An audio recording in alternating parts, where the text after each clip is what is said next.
کہ نبی کریم صلی اللہ علیہ وسلم اللہ رب العزت کے خوف سے آنسو بہایا کرتے تھے، اور اللہ رب العزت کو آنسو بہانا اپنے خوف میں یہ اتنا پسند ہے کہ اللہ رب العزت نے کلام حمید میں بے شمار جگہوں کے اوپر اس بات کا اظہار فرمایا کہ ہماری آیتوں کو سنتے ہیں اور آنکھوں سے آنسو نہیں بہتے۔ کچھ لوگ ہیں جو آیتوں کو سنتے ہیں، سجدوں میں پڑ جاتے ہیں، آنکھوں سے آنسو بہتے ہیں، اپنے رب کو پکارو گڑ گڑا کر رو کر، فلولا اذ جاءہم بأسنا تضرعوا، کیوں نہیں وہ روتے جب ان کے اوپر مصیبتیں آ جاتی ہیں۔ گویا اللہ رب العزت کو رونا پسند ہے، لیکن کیا یہ رونا وہ رونا ہے جس کو عرف عام میں ماتم کہا جاتا ہے، گریہ کہا جاتا ہے، نوحہ کہا جاتا ہے، رخساروں کو پیٹنا، گریبانوں کو چاک کرنا؟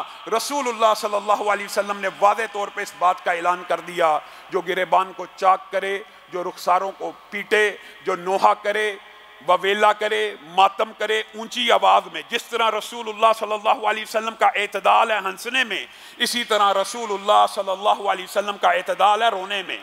ایک ضابطہ ہے، کوئی بندہ کہ یہ اللہ رب العزت نے کلام حمید میں کہہ دیا فلولا اذ جاءہم بأسنا، جب مصیبتیں آئیں کیوں نہ روئے، تو ہمیں رونا ہے، ہم نے پیٹنا ہے، ہم نے ماتم کرنا ہے۔ رسول اللہ صلی اللہ علیہ وسلم نے کہہ دیا جو نوحہ کرے، گریبانوں کو چاک کرے، رخساروں کو پیٹے، وہ میری امت میں سے ہی نہیں ہے۔ گویا رونے کی بھی ایک لمٹ ہے، لیکن ہاں رونا عبادات کے اندر بہترین عبادت ہے۔ حالی رونا کس وجہ سے؟ اللہ رب العزت کے خوف سے، یا اس ڈر سے کہ کل قیامت کے دن اللہ رب العزت مجھے اپنی بارگاہ میں کھڑا کرے گا۔ اس خوف سے، اس خشیت سے، اس رب کے سامنے پیشی کے ڈر سے رونا اللہ کو بھی محبوب ہے، اور رسول اللہ صلی اللہ علیہ وسلم کی حدیث بھی اس بات کی طرف اشارہ کرتی ہیں۔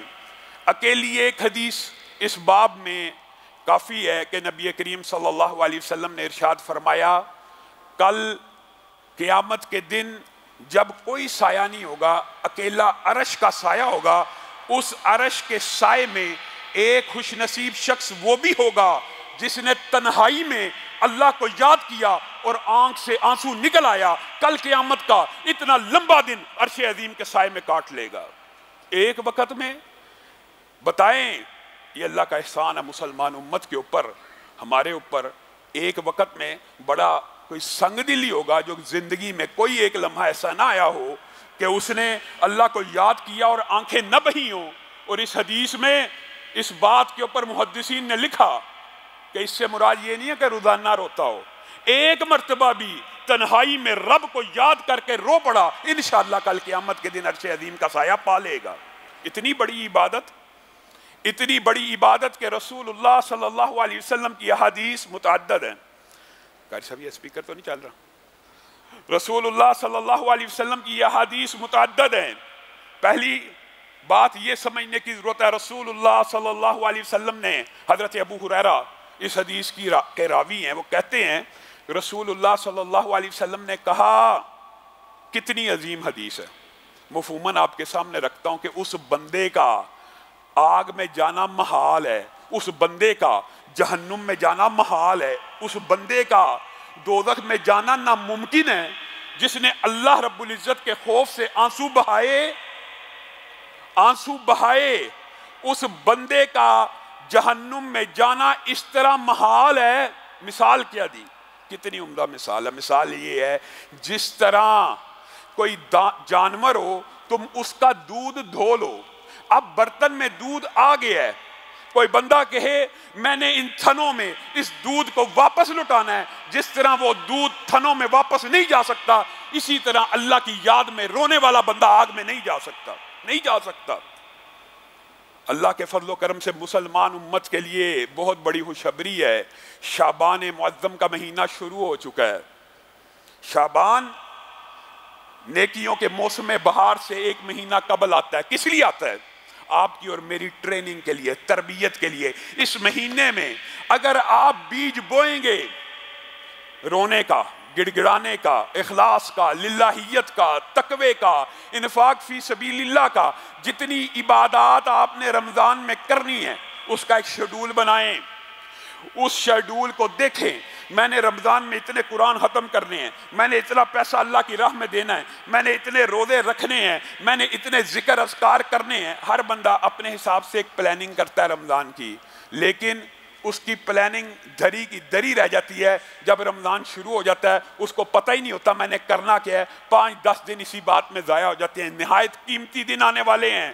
رسول اللہ صلی اللہ علیہ وسلم شعبان ہی میں رمضان کی تیاری پوری کی پوری کر لیا کرتے تھے۔ امہات المومنین بیان کرتی ہیں رسول اللہ شعبان کے مہینے میں کمر کس لیا کرتے تھے، یعنی اپنے آپ کو عبادت کے لیے تیار کر لیا کرتے تھے۔ جیسے ایک بندے نے حج پہ جانا ہے، وہ ظاہر ہے کچھ عرصہ پہلے پلاننگ کرے گا، پیسے اکٹھے کرے گا، ٹکٹ خریدے گا، سفر کا سارا اخراجات کے معاملات طے کرے گا، سیٹ بک کروائے گا، ریزرویشن کروائے گا، وہاں ہوٹلوں میں جانے کے لیے پلاننگ پہلے سے کرے گا تو ہی حج کر سکے گا۔ اسی طرح جو بندہ چاہتا ہے کہ رمضان کے فیوض و برکات اس کو مل جائیں، وہ اسی مہینے سے وہ تیاری شروع کر لے۔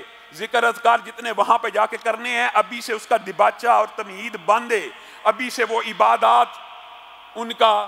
رسول اللہ صلی اللہ علیہ وسلم نے بات آئی ہے ضمنی طور پہ تو کہہ دیتا ہوں، کہہ دیا آسمان سے ہر روز 2 فرشتے اترتے ہیں، ہر روز۔ یہ شعبان کے ساتھ خاص نہیں ہے، یہ رمضان کے ساتھ خاص نہیں ہے۔ میں اور آپ ٹھیک ہے رمضان میں کیے جانے والی عبادات کا درجہ اور رتبہ بلند ہے، لیکن ہم یہ سمجھتے ہیں انفاق ہم نے صرف رمضان میں کرنا ہے، قرآن صرف رمضان میں پڑھنا ہے، ذکر صرف رمضان میں کرنا ہے، تہجد کی عبادت صرف رمضان میں کرنی ہے۔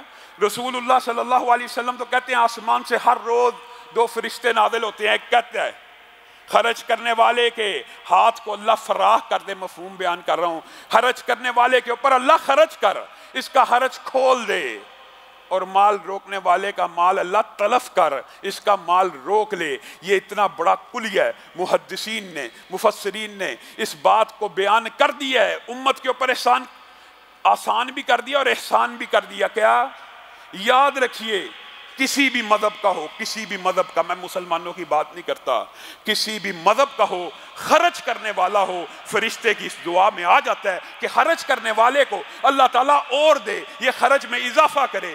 یاد رکھیے گا، آپ اپنے ارد گرد بغور جائزہ لے لیں، خرچ کرنے والے کا خرچ اللہ بڑھا دیتا ہے، خرچ کرنے والے کا اللہ رزق بڑھا دیتا ہے، اور جو مال روکتا ہے، جو مال تنگ کرتا ہے، جو مال گنتا ہے، اس کو سٹور کرتا ہے، اس کے لیے فرشتہ اتر کے یہ بددعا کرتا ہے۔ بتائیے فرشتے اللہ ہی کے حکم سے نازل ہوئے، اللہ کی مرضی کے بغیر دعا کر بھی نہیں رہے، اور اللہ ہی کے حکم پہ جب دعا کر رہے ہیں اللہ نے یہ دعا لامحالہ قبول کرنی ہے۔ جو روکتا ہے اللہ تو اس کا مال روک لے، تو اس کو دینا روک لے۔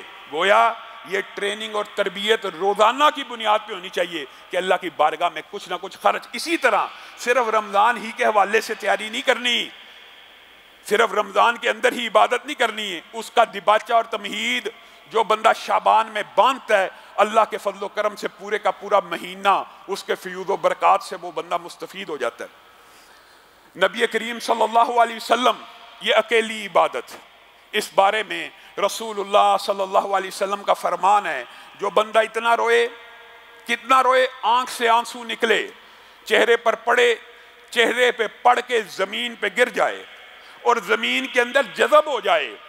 نبی کریم صلی اللہ علیہ وسلم کی صحیح احادیث اس بات کے اوپر دلالت کرتی ہیں کہ کوئی بندہ اتنا روتا ہے کہ آنکھ سے آنسو نکلا، زمین پہ گر گیا، زمین نے جذب کر لیا، اس بندے کے اوپر قیامت کے دن جہنم کی آگ کو حرام کر دیا گیا۔